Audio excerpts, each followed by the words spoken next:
Bienvenue à un nouvel épisode de Médecine in 3 minutes. Comme d'habitude, on va droit au but. Le sujet est expliqué d'une manière brève, claire et souvent illustrée. Alors, le sujet d'aujourd'hui est à propos des tumeurs de l'hypophyse. Alors, le plan de la présentation est le suivant. La classification des tumeurs des adénomes de l'hypophyse, les adénomes sécrétants, les adénomes non sécrétants, l'adénome silencieux et l'adénome agressif. Ensuite, la classification suivant la taille, le microadénome, le macroadénome, la présentation clinique, en fonction des effets hormono-endocrines, donc le prolactinoma, la maladie de Cushing, le gigantisme, l'acromégalie, l'association avec MEN1, le diabète insipide, l'apoplexie hypophysaire, le panhypopituitarisme et l'hémorragie subarachnoïdienne. Alors, pour classer les adénomes de l'hypophyse, les tumeurs de l'hypophyse antérieures surtout, on les classe en sécrétants, non sécrétants, silencieux et agressifs. Alors, les tumeurs sécrétantes, il y a ceux qui dérivent de la prolactine, il y a ceux qui dérivent des cellules somatotropiques, il y a ceux qui dérivent des cellules corticotropiques et ceux qui dérivent des cellules thyrotropiques. Donc, euh, celles qui dérivent de la prolactine représentent environ 60%. Il y a en moyenne 10 femelles pour un mâle et la moyenne d'âge de survenue est de 32 ans. Les tumeurs somatotropiques, elles représentent environ 13%. Alors 13% avec une prédominance à l'âge de 47 ans. Les tumeurs corticotropiques représentent 6% et c'est la catégorie qui se manifeste par les microadénomes. Enfin, la catégorie thyrotropique ne représente que 1% et se manifeste souvent par une hyperthyroïdie. Alors, prolactine, donc 60%. Ensuite, celles qui proviennent de l'hormone de croissance, c'est 13%. Celles qui proviennent de la CTH, de la surrénale, c'est 6%. Et celles qui proviennent de la thyroïde, c'est 1%. Alors ensuite, on aborde les cellules non sécrétantes. Alors, elles ne sont pas fonctionnelles, on appelle des adénomas non fonctionnels. Ils sont relativement assez fréquents puisqu'elles représentent 30% des adénomas. Le terme de non fonctionnel est choisi parce que l'expression hormonale clinique est absente. Il n'y a pas de signe clinique. La catégorie, c'est les adénomas gonadotropiques. Donc, les adénomas gonadotropiques, c'est-à-dire qui concernent surtout FSH et LH. Alors, la troisième catégorie concerne ce qu'on appelle les adénomes silencieux. C'est les moins fréquents. Et cette catégorie-là se manifeste surtout par des signes de compression. Alors, la compression, elle intéresse surtout le chiasma, donc avec des troubles oculaires.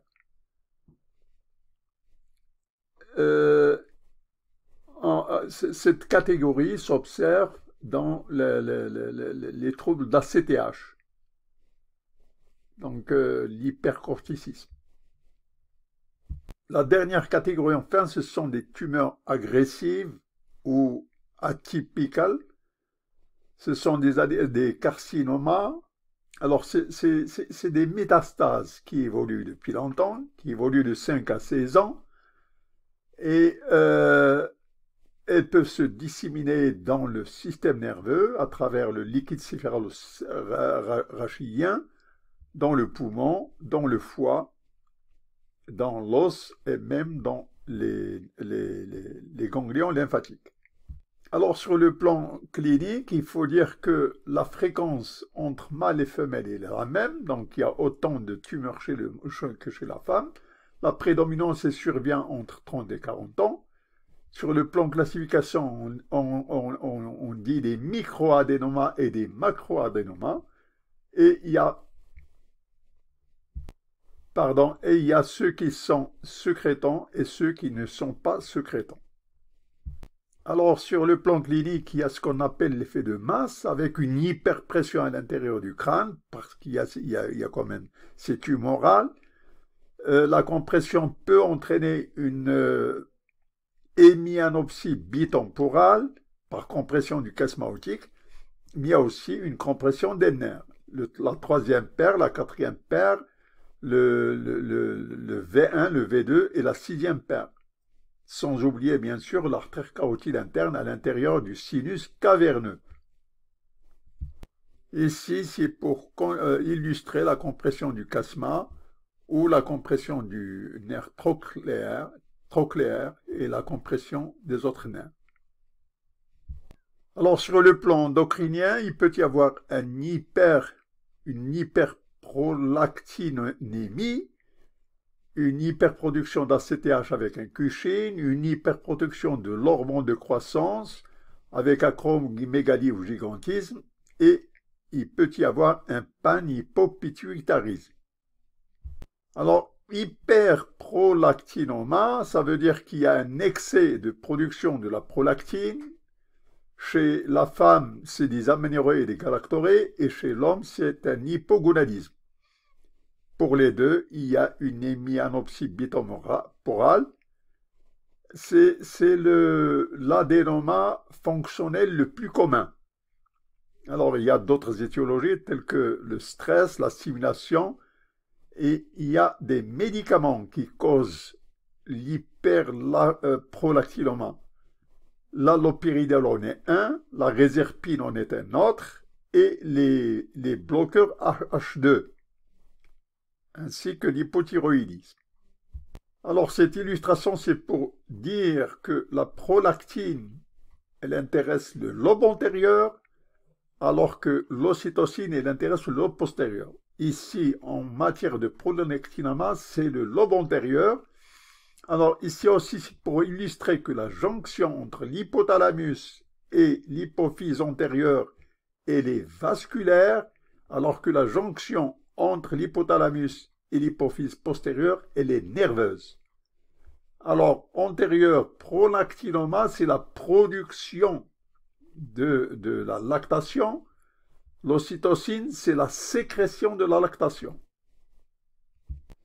Alors, l'adénoma, c'est la lésion la plus commune pour de la glande pituitaire, de l'hypophyse. Et chez la femme, c'est les aménorrhées et la galactorrhée. Chez l'homme, c'est la fonction érectile qui a diminué. On dit que les femmes sont juteuses et les hommes sont secs.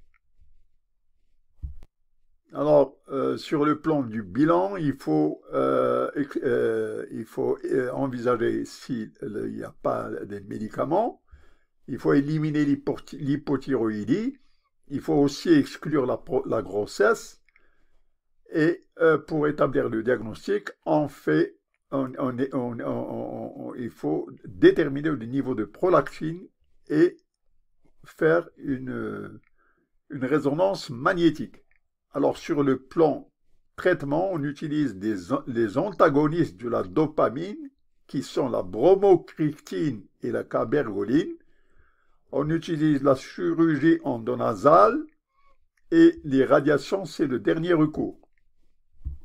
Alors quand il s'agit de Cushing, alors il faut un petit rappel FGR. F, c'est pour la zone glomérulée, F, c'est pour la zone fasciculée, et R pour la zone réticulée. Alors la zone glomérulaire, c'est le sel, la zone fasciculée, c'est le sucre et la zone réticulée, c'est des androgènes. La médulla, c'est l'épinéphrine, les hormones du fight and flight. Alors, on se pose la question, s'agit-il d'un Cushing? Alors, quand on se pose cette question, comment on répond? On va répondre en faisant un test, en injectant la dexaméthasone de 1 mg à minuit, et le lendemain matin, on fait la prise du cortisol et de la CTH, on dose le cortisol et de la CTH à 8 h du matin, et on regarde le résultat. Si le cortisol est supérieur à 5 grammes par décilitre, il s'agit d'un Cushing. S'il est inférieur à 5 grammes par litre, ce n'est plus un Cushing. Maintenant, on sait que c'est Cushing, il faut essayer de localiser la lésion. Est-ce qu'elle est dans l'hypophyse, est-ce qu'elle est dans le poumon ou est-ce qu'elle est dans les surrénales? Et pour répondre à cette lésion, on fait cette fois-ci le test de 8 mg de dexaméthasone. Alors pour le diagnostic, on fait le test de 1 mg de dexaméthasone. Pour la localisation, on fait le test à 8 mg. 8 mg à minuit et on dose le lendemain le cortisol et la CTH à 8 h du matin.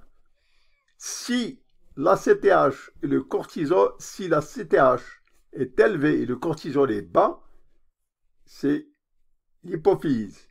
Si la CTH est élevée et le cortisol est élevé, si les deux sont élevés, c'est le poumon. Si la CTH est basse et le cortisol est élevé, c'est la surrénale. Alors maintenant, on passe à l'hormone de croissance, c'est-à-dire l'acromégalie et le gigantisme. Alors comment différencier entre gigantisme et acromégalie? Eh bien, c'est la plaque métaphysaire. Si elle se solidifie après 20 et 22 ans, c'est l'acromégalie. Si elle se solidifie avant 20 ans, c'est le gigantisme. Donc, métaphyse qui subit encore de la croissance, c'est gigantisme. Quand elle est solidifiée, c'est acromégalie. Alors, l'acromégalie, c'est un macroadénoma dans 75%. Donc, là, si à la question quelle est la tumeur qui représente la plus fréquente en macroadénoma, eh bien, c'est l'acromégalie. Il y a des mains qui sont le contour de main qui est grossier, les pieds sont élargis, la langue elle a grossi, il y a une main grossie, le mandibule il est hypertrophié et il y a une hypertrophie cardiaque. Alors ici il y a ce qu'on appelle le syndrome du canal carpien qui est bilatéral. C'est l'une des rares maladies où le syndrome est bilatéral, et bien c'est dans l'acromégalie. Il y a aussi un diabète et des troubles oculaires. Donc, le morphotype de l'acromégalie, c'est les chapeaux, c'est la maladie des petits chapeaux, et c'est les souliers, ils sont insuffisants. Donc, les pointures des souliers, le malade doit agrandir ses souliers, il doit agrandir son chapeau. Alors, l'acromégalie, c'est une maladie quand même qui évolue lentement jusqu'à 9, jusqu'à 10 ans avant que le diagnostic soit établi. Alors, pour établir le diagnostic, on fait l'insuline, l'hormone de croissance de l'insuline 1, qui est la somatomédine, et on fait aussi la charge en glucose. Bien entendu, on fait une résonance magnétique. Alors, sur le plan traitement, on utilise ce qu'on appelle l'octrétide et les agonistes de la dopamine. Alors, sur le plan chirurgical, on fait ce qu'on appelle l'approche transphénoïdiale. c'est une endoscopie endonasale. Et le dernier recours, on utilise la radiothérapie. Ensuite, les tumeurs hypophysaires associées à MEN1, au diabète insipide et à l'apoplexie. Alors, MEN1, c'est une triade qui associe l'adénome hypophysaire, une hyperplasie de la parathyroïde et une tumeur du pancréas. Donc, la triade de MEN1. Alors, la glande postérieure, sécrétion de vasopressine et d'ADH, l'antidiurétique hormone, diabète insipide, tachycardie, hypotension, la soif et un excès d'urine. Alors, la spécificité, l'osmolarité,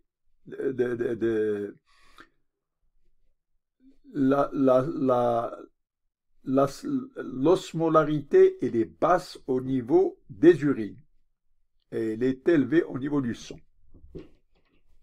Alors, l'apoplexie hypophysaire, c'est des céphalées qui sont d'apparition abrupte, avec des troubles visuels et des troubles psychiques. Elle peut s'accompagner d'un panhypopituitarisme. Alors, l'hypopituitarisme, c'est l'association d'une hypothyroïdie et d'un addison primaire. Alors, l'hypothyroïdie, il y a un cortège de signes, il y a une peau qui est sèche, il y a une intolérance au froid, une constipation, une bradycardie, des poils, des cheveux secs, cassants, un goitre, des troubles des règles, un diabète insipide et des troubles de l'humeur. Alors, sur le plan Addison, il y a l'asthénie, l'anorexie, l'hypotension, l'hypoglycémie, les troubles digestifs et la dépression. Alors, une caractéristique de l'Addison, c'est qu'il n'y a pas de mélanodermie. Quand il s'agit d'hypopituitarisme ou de panhypopituitarisme, la mélanodermie est absente. Alors, une des complications de cette hypopituitarisme, c'est la mort soudaine. Alors, sur le plan cellulosique, la selle peut avoir un adénome, elle peut avoir un infarcissement, et elle peut être vide. Alors, l'hémorragie subarachnoïdienne, eh ben, c'est des céphalées rebelles qui sont très intenses. On les décrit comme des céphalées que le malade n'a jamais observées dans sa vie, en plus des signes méningés. Alors, en plus des signes méningés, avec un risque d'hypertension intracrânienne et des troubles oculaires.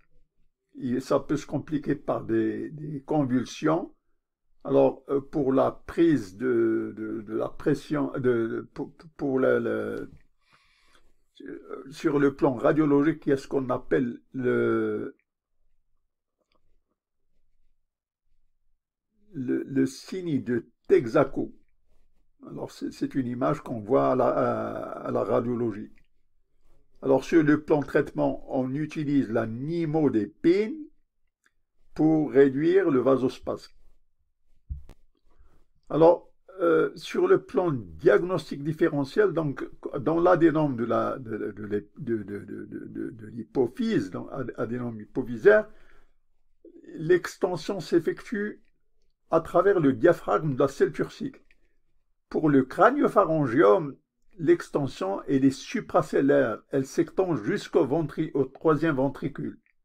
Alors que le kyste de Rath, lui,